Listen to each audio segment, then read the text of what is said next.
Hi everyone, how are you? It's me again, Teacher Reese, and welcome back to our HELE class. So today we are going to have our new lesson for the second grading period. Alright, so are you ready to learn? That's good. So at this time, let us discuss about choosing the appropriate fish to raise. Okay? Do you love fish meat? Right. So can you name three popular Filipino fish dishes? All right. So we have this what we call aquaculture class. Do you know what is aquaculture? Okay, when we say aquaculture, this is the process of growing, rearing, and multiplying fishes and other marine animals and plants in a controlled environment. So that is aquaculture. So the primary purpose of aquaculture class is to provide food for human consumption. Do you agree? All right. So according to Food and Agriculture Organization class, or we have FAO or FAO of the United Nations, there are seven major aquaculture in the Philippines class. We have seaweed. This one this one is seaweed. Milkfish.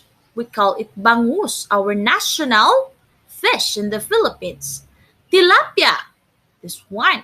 Shrimp. Carp. Oyster. And lastly is mussel. Okay, we have that one. Okay, so let's proceed to the fish farming. So, what is fish farming? When we say fish farming class, this is the process of raising fish in enclosed facilities class. Just like agriculture. But we're going to talk about fish, so we call this one aquaculture and fish farming. Okay? So what are the advantages of fish farming class? We have first, there will be a consistent supply of fish meat. Exactly. Number two, eating fish and seafoods is healthier compared to eating domesticated farm animals. So it's healthy. Eating fish is healthier rather than eating domesticated farm animals. Okay? Fish growers can start raising fish at home provided that they can build a suitable environment for the early age. Yes. Number four, it is good for recreational activity for the family. So children will learn how to care for fish at an early age, right? So number five, we have it is also open or it also opens door to job opportunities for people. Okay, so these are some advantages of fish farming. Now, let's have the factors to consider in planning to start fish farm. So you need to consider this one if you plan to have to do fish farming. Okay, first you need capital. What is capital? Okay, capital class it includes the money spent on the needs of the fish farm. So you need money first before you start doing the fish farming. Okay, area. Of course, you need to include the size of land, climate, and layout of the fish farm. So you need to consider the area. Next, location. For location class, it should be accessible and good environment for fish. Because if not, then the fish will probably die, right? Number four, water. So you need to have since water is part of their life, so they cannot live without water, right? So the availability of water is needed to sustain the fish farm class. So remember that fish needs water to live. They can't live without water. All right? So number 5, facility. So it specifies where the nursery, hatching, and rearing of fish will take place class. So it also involves the type of fish to be placed in each enclosed tank or pond. So it's either you can use pond or tank. Okay? So you need to find the best place for the facility of the fishes. Okay? And lastly, supplies. Of course, you need to include the tools, materials, equipment, and other needed other materials needed for the fish. Okay? All right, so that's it.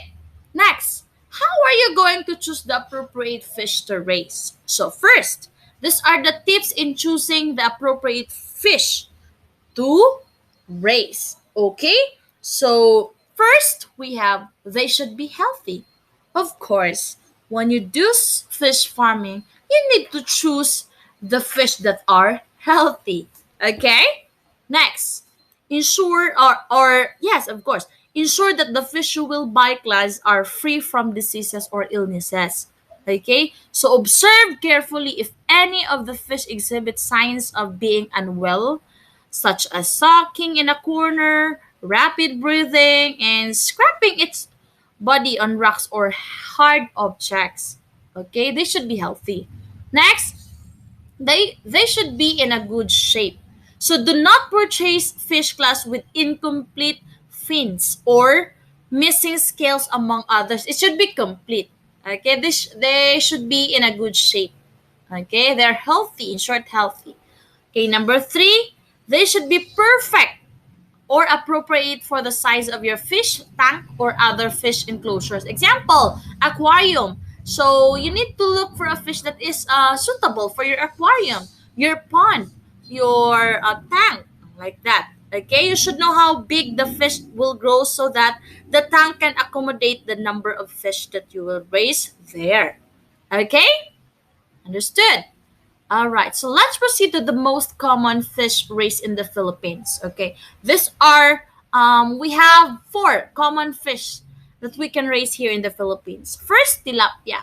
So tilapia class can live up to 9 years. No, tilapia can live up to 9 years. Yes, 9 years. So it is the tropical invasive fish that is suitable to raise in the Philippines. Specifically, if you're going to, you can actually raise this one with the use of your pond.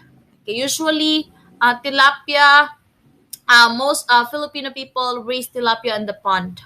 Okay, and also can reproduce quickly. So much better if you're going to do fish farming with the tilapia because it can reproduce quickly. So you can have more money. You can sell them, right? Okay, let's have number two, catfish. Catfish class can live up to 60 years. That's very long. 60 years class, it can grow as big as 13 feet with maximum weight of 400 kilogram. It's very big and it's very what long. Okay, the body is very long because 13 feet. Okay, and 400 kilogram. It is a freshwater fish that can live in brackish water class. Okay, so the most common also class varieties of catfish are blue catfish, child catfish, and many more. Okay, so again, how many years that catfish can live? They can live up to 60 years. Okay? Next, milkfish. This is very common. This is very delicious. This is considered as our national fish of the Philippines, right? They can live for 3 to 15 years and they can grow as big as 6 feet. So, catfish is the longest one. Okay? So again, what is our national fish of the Philippines? Bangus, or in English, we call it milkfish. Okay? All right, so let's have the last one. Carp fish. Okay. Carp fish class can live up to 47 years. Okay? They are omnivorous fish class. What is omnivorous? Omnivorous. When we say omnivorous class, they both eat plants and meat. Okay, so they eat animals. They feed on shells and shrimps. Okay? So they can also tolerate low oxygen level and can fit in any water condition. Okay, so they're omnivorous fish. They eat plants and meat. All right?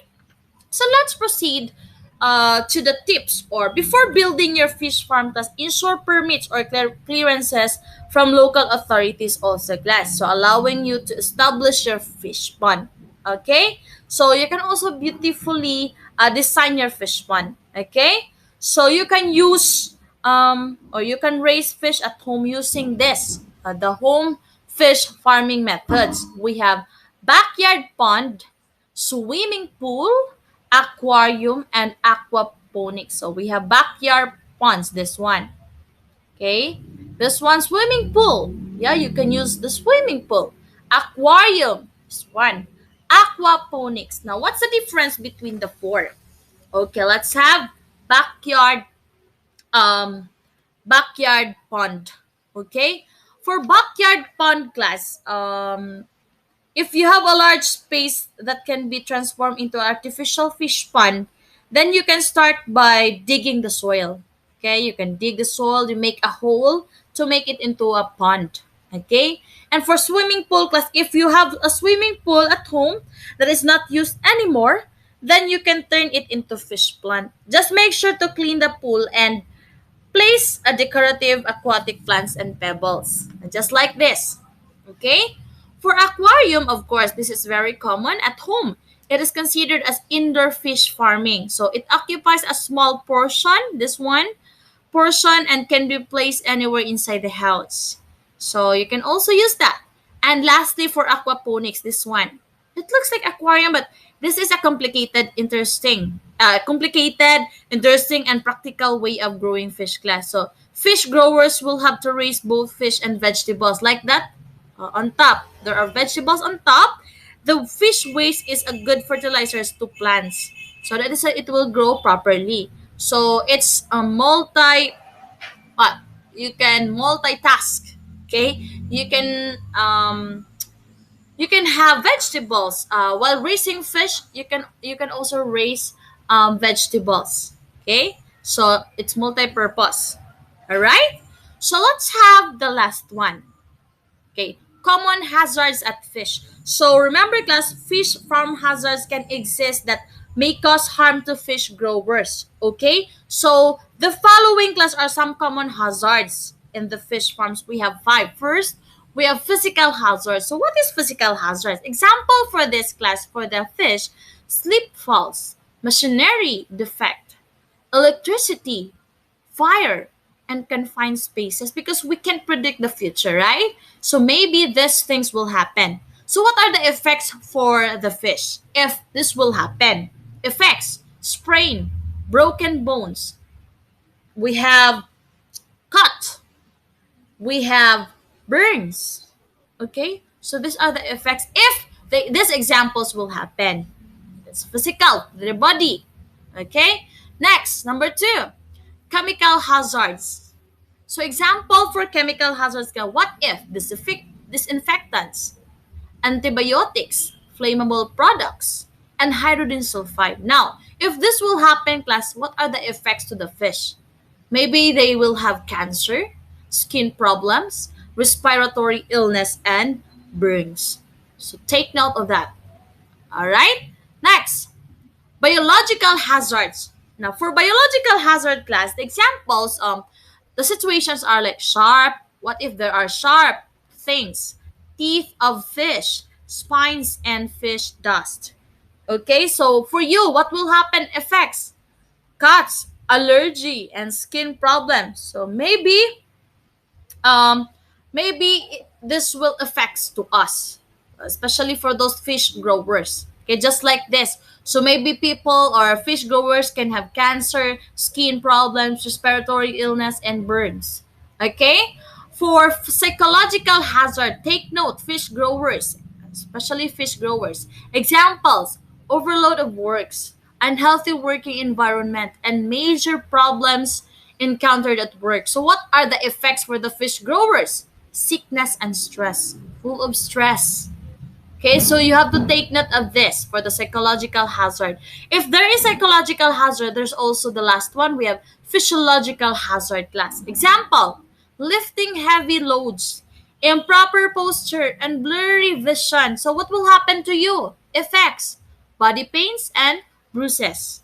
Okay? So again, what are the five examples of what are the five common hazards of fish farms? We have physical hazards, and what will be the effect for the fish growers? Sprain, broken bones, cuts, and burn. Chemical hazard. Next, biological hazards. Fourth, psychological, and lastly, we have physiological hazards. Now, at this time, let's have an activity. I want you to get 1/4 sheet of paper or a paper and a ball pen. Okay, you just answer directly. So there are effects here. Okay, effects or cause and effects here. Okay, we have 10 items. All you have to do is to write A, B, or B, C, D, E. So A for, okay, you listen properly.